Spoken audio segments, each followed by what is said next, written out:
அந்த CM sir அப்படிங்கிறதே அது சின்ன பிள்ளை விளையாட்டுக்கு கூப்பிடுற மாதிரி இருக்குது. சிஎம் சார் அப்படிலாம் பேசக்கூடாது. அது தன்மையான பதிவா இல்லை. தம்பி விஜய் அந்த இடத்துக்கு பரப்புரைக்கு போனதுனால தான் இது நிகழுது. மற்ற இடத்துல எல்லாம் நடக்கல, இங்கேயே நடந்துச்சுன்னு சொல்றது இல்லை. அப்ப அந்த இடத்துல நடக்கணும்னு நினைக்கிறீங்களா? ஆள் புகுந்தாங்க, கத்தியால குத்துனாங்கன்னா மருத்துவமனையில போய் பார்த்தேன். ஒருத்தர் கூட கத்தியால கீர்ன காயத்தில் வந்து படுத்திருக்கலையே. அதாவது அவர் தம்பியோட அந்த காணொலியை பார்க்கும்போது அவருக்கு அதில் அவர் பேசுனதில் அவருக்கு இதயத்துக்குள்ள காயமோ வலியோ இல்லை. இருந்தால் அந்த மொழியில் அது வெளிப்பட்டிருக்கும். அது இல்லை. அதை கேட்கும்போது கஷ்டமாக இருக்குது. இப்போ நான் பேசி காட்டுறேன் பாருங்க. இந்த மாதிரி என் மீது பேரன்பு வைத்து நீண்ட காலமாக நேசித்த என் அன்பு சொந்தங்கள், நான் இந்த மாதிரி பரப்புரை பயணத்தில் வரும்போது என்னை பார்க்க வந்து நீண்ட நேரம் கால் கெடுத்து எனக்காக நின்றீங்க. உங்களுக்கு நான் என்ன நன்றி கடன் எப்படி செலுத்த போகிறேன்னு தெரியல. நம்ம எல்லாரும் சேர்ந்து ஒரு நல்ல அரசியலை உருவாக்கி நல்ல ஆட்சியை நம்ம உருவாக்குவோம்.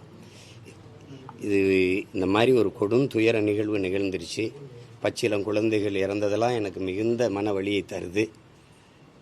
அதில் இவ்வளோ பேர் உயிரிழந்திருக்காங்க. அதுக்கு நானும் காரணமாயிட்டேன். இந்த நிகழ்வை பொறுத்த வரைக்கும் தம்பி விஜய் அந்த இடத்துக்கு பரப்புரைக்கு போனதுனால தான் இது நிகழுது. நான் போகலைன்னா அது நிகழாதுல்ல. நான் போனதுனால தான் நிகழுது. அப்போ காரணம் யார்? மற்ற இடத்துலலாம் நடக்கலை, இங்கேயே நடந்துச்சுன்னு சொல்கிறது இல்லை. அப்போ அந்த இடத்துல நடக்கணும்னு நினைக்கிறீங்களா? அந்த இடத்துல ஏன் நடக்கலைன்னு நினைக்கிறீங்களா? இங்கேருந்து பறந்து போகிற அந்த வெளிநாட்டுக்கு போகிற அந்த குஜராத்தில் பறந்து போகிற விமானம் மட்டும் ஏன் வெடிச்சதுன்னு கேட்பீங்களா? சொல்லுங்கள், அப்படி கேட்பீங்களா? எல்லாரும் போகிற பேருந்து விபத்துக்குள்ளால இந்த பேருந்து மட்டும் ஏன் விபத்துக்குள்ளாச்சுன்னு கேட்பீங்களா? அப்படி கேட்குறதே தப்பு. எல்லா கூட்டத்திலையும் மயங்கி விழுந்தாங்க, இதுலேயும் மயங்கி விழுந்தாங்க. நெரிசலாக இருந்தனால மிதிச்சு அது காயம்பட்டு இறந்து போயிட்டாங்க. அதுதான் மூச்சு திணறல் ஏற்பட்டு. ஆள் புகுந்தாங்க, கத்தியால் குத்துனாங்கன்னா மருத்துவமனையில் போய் பார்த்தேன். ஒருத்தர் கூட கத்தியால் கீர்ன காயத்தில் வந்து படுத்திருக்கலையே.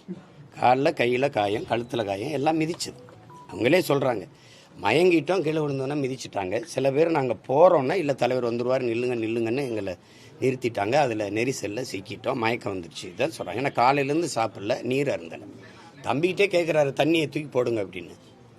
ஒருத்தர் தேவைக்கு போடுறாரு. அப்போ அது சுற்றி இருக்க எல்லாருக்கும் தாகம் தானே. பேசும்போது அந்த வலியை அவர் கடத்தியிருக்கணும், ரொம்ப உருக்கமாக கடத்தியிருக்கணும். அது செய்யலை. இப்போ நம்ம பேசுகிறோம், மாண்புமிகு தமிழக முதல்வர் அவர்களுக்கு சட்டப்படி நீங்கள் நடவடிக்கை எடுக்கணும்னு இருந்தால் என் மேலே எடுங்க.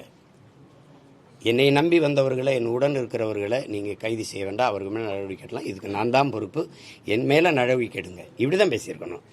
நீங்கள் ஏதாவது பழி வாங்கணும்னு நினச்சா நீங்கள் என்னென்னா, இது எப்படி திரைப்பட கதாநாயக வசனமாக இருக்குது. இப்படின்னா அங்கே கதாநாயகி குடும்பத்தையெல்லாம் கட்டி வச்சுக்கிட்டு என்னை பிடிச்சி வச்சுட்டு கேட்கும்போது தொடர்தான் இருந்தால் என்னையை தொடு, அவங்களையெல்லாம் விடு அப்படின்னு வசனம் பேசுவோம்ல, அப்படி இருக்கு பார்க்கும்போது.